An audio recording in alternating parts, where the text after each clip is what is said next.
अगर आप भी लेना चाहते हैं देश दुनिया की तमाम जानकारी तो आज ही सब्सक्राइब करें हमारे चैनल को। साथ ही नीचे दिए बेल आइकन को जरूर दबाएं ताकि हर अपडेट आप तक पहुंच सके। नमस्कार, आप देख रहे हैं प्रभा साक्षी और मैं हूं आपके साथ रेणु तिवारी। हमारा स्पेशल प्रोग्राम है ऊंची उड़ान, जिसमें आज हम बात करने जा रहे हैं बच्चों के विकास के बारे में, यानी कि उनकी पर्सनैलिटी डेवलपमेंट के बारे में। इस विषय पर हम खास बातचीत करेंगे। हमारे साथ हैं कोमल चड्ढा, जो बताएंगी इस विषय पर विस्तार से। हाय, मेरा नाम कोमल चड्ढा है। आज हम बात करेंगे बच्चों के पर्सनालिटी डेवलपमेंट के लिए। बच्चों की पर्सनालिटी को कैसे एनहांस करें, उसे कैसे इम्प्रूव करें, आज इस बारे में बात करते हैं।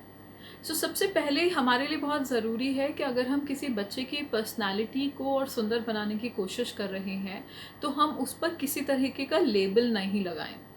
माता पिता अक्सर देखे गए हैं कि वो बच्चे को किसी तरीके से लेबल कर देते हैं कि तुम तो पागल हो, तुम ऐसे बोल रहे हो, या कुछ वर्ड्स ऐसे यूज़ करते हैं जो बच्चों के माइंड में सबकॉन्शियसली रह जाते हैं। आप हमेशा ध्यान रखिए कि आप ऐसा कोई लेबल अपने बच्चे के साथ एसोसिएट नहीं कर रहे हैं। तो आप अपनी पर्सनालिटी उसे खुद बनाने दीजिए, बहुत ज़रूरी है।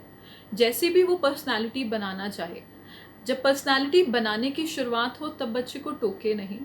जब बच्चा एक स्टेज पर आ जाए जहाँ वो कुछ गलत पिक कर रहा है या आपको लग रहा है कुछ गलत हैबिट्स पिक कर रहा है, तो वहाँ आप बच्चे को बता सकते हैं कि ये चीज़ उसे आगे चल के नुकसान पहुँचाएगी या ये चीज़ उसके साथ सही नहीं लगेगी, बट उसे बहुत ज़्यादा फोर्स मत करिए। बच्चा हर एज में थोड़े थोड़े बदलाव अपने अंदर लाता है। खासकर हमने टीन एज में देखा है कि बच्चों की पर्सनालिटी बहुत ज़्यादा इवॉल्व होती है। तो ऐसे टाइम पर बच्चों को बहुत ज़्यादा डांटे नहीं। वो भी कुछ नई चीज़ों से डील कर रहे हैं जिन्हें वो बहुत ज़्यादा अच्छे से नहीं समझते हैं, तो इसलिए उन पर बहुत ज़्यादा किसी भी तरह का प्रेशर मत क्रिएट करिए। इसके अलावा ये भी बहुत ज़रूरी है कि हम बच्चों पर अपना कोई रोल मॉडल नहीं थोपें, या बच्चों को फोर्सफुली ये नहीं कहें कि तुम इसकी तरह बनो या उसकी तरह बनो। किसी तरह का रोल मॉडल मत सेट करिए।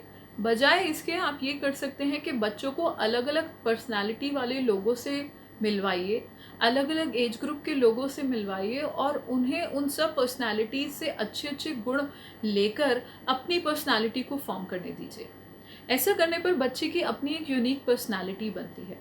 अगर आप बच्चे पर अपना रोल मॉडल थोपने की कोशिश करते हैं तो बच्चा पूरा ही टाइम अपने जो थॉट प्रोसेस है उसे अलग छोड़कर उस इंसान की तरह बनने की कोशिश में लग जाता है, और इस प्रोसेस में आप देखेंगे कि ना तो वो पूरी तरीके से उस व्यक्ति की तरह बन पाते हैं और वो अपने जो नेचुरल एट्रीब्यूट्स हैं, जो नेचुरल क्वालिटीज़ हैं, उन्हें भी खो देता है। तो बहुत ज़रूरी है कि माँ बाप अगर किसी भी बच्चे को या अपने बच्चे की पर्सनालिटी को इन्हांस कर रहे हैं तो वो इन बातों का ध्यान रखें। साथ ही साथ माँ बाप अपनी पर्सनालिटी को भी उनके सामने अच्छे वे में प्रेजेंट करें, अपने पर्सनालिटी का भी ध्यान रखें, क्योंकि आपकी पर्सनालिटी सबसे ज़्यादा आपके बच्चे के थॉट प्रोसेस को इम्पैक्ट करती है। आप जैसा बच्चे के सामने बिहेव करते हैं, जैसे तरीके से बात करते हैं, जैसे लहजे से बात करते हैं, ये सब कुछ बच्चे को इम्पैक्ट करती है। उम्मीद करती हूँ ये बातें आपको मददगार साबित होंगी और आप अपने बच्चे को एक अच्छी पर्सनालिटी बनाने में मदद करेंगे। Thank you so much.